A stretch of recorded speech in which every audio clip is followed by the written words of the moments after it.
শিল্প হবে যেখানে, গাছ কোথায় যাবে? গাছের পুনর্বাসন।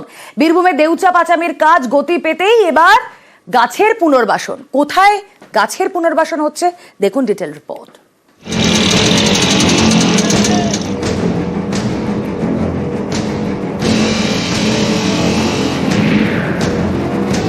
বীরভূমের দেউচা পাচামি মজুদ থাকা কয়লা নিরিখে দেউচা পাচামি বিশ্বের দ্বিতীয় বৃহত্তম এবং এশিয়া ও ভারতের বৃহত্তম কয়লা খনি।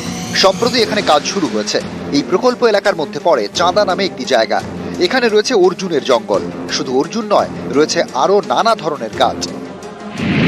চাঁদা এলাকায় সব মিলিয়ে গাছের সংখ্যা 980টি। এইসব গাছ সরানোর কাজ এবার শুরু হয়েছে। কাজের বরাত পেয়েছে হায়দ্রাবাদের একটি বিশেষজ্ঞ বেসরকারি সংস্থা। বিশেষ পদ্ধতিতে শিকড় সহ গাছগুলিকে তুলে কাছে অন্য একটি সরকারি জমিতে বসানো হচ্ছে। আর এই অর্জুন বাগানে রয়েছে অর্জুন, মহুয়া, শিরিষ সহ প্রায় 980টি গাছ। তবে এই 980টি গাছকেই কিন্তু কেটে ফেলা হচ্ছে না।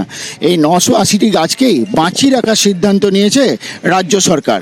তাই এই 980টা গাছকেই এক জায়গা থেকে অন্য জায়গায় স্থানান্তরিত করা হচ্ছে।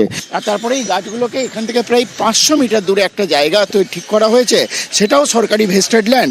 সেখানে এই গাছগুলোকে প্রতিস্থাপন করা হবে। প্রাথমিক যে কাজ ওভারবার্ডেন রিমুভাল, কলের উপরের স্তরে যে ওভারবার্ডেন আছে ব্যাসাল্ট স্তর, সেটার কাজ শুরু হয়েছে। এখানে এই প্রস্তাবিত জায়গায় আমাদের 980টি আমাদের গাছ আছে। ট্রান্সলোকেশন অর্থাৎ গাছের যে প্রতিস্থাপন, সেই প্রতিস্থাপন আমরা করলাম। আজকে দিয়ে আমরা শুরু করেছি। আপনারা দেখবেন এখানে সারি সারি পিট কাটা আছে। এখানে ট্রিটমেন্ট করে এটা করা হচ্ছে, যেখানে গাছ আমাদের বিশেষজ্ঞরা আছেন। এটা খুব ভালো সুখবর যে এই গাছ সরকার এনে আবার নতুন করে লাগাইছে। এখান থেকে আমাদের আদিবাসীদের মহুয়া, শিরিষ, অর্জুন এই সমস্ত গাছ থাকলে পরে এতে আদিবাসীদের জীবিকা হয়। এখানে কিছু শাল গাছ আছে, কিছু মহুয়া গাছও আছে। গাছ এক জায়গা থেকে আরেক জায়গায় সরিয়ে প্রাণটাকে বাঁচাবে। এটা সরকার ভালো কাজ করেছে। রাজ্য সরকারের এইভাবে যে গাছকে বাঁচিয়ে রাখার যে পরিকল্পনা, তাতেই সেই উদ্যোগে কিন্তু সাধুবাদ জানিয়েছে স্থানীয় বাসিন্দারা। সুপ্রতিম দাস, নিউজ 18 বাংলা, বীরভূম।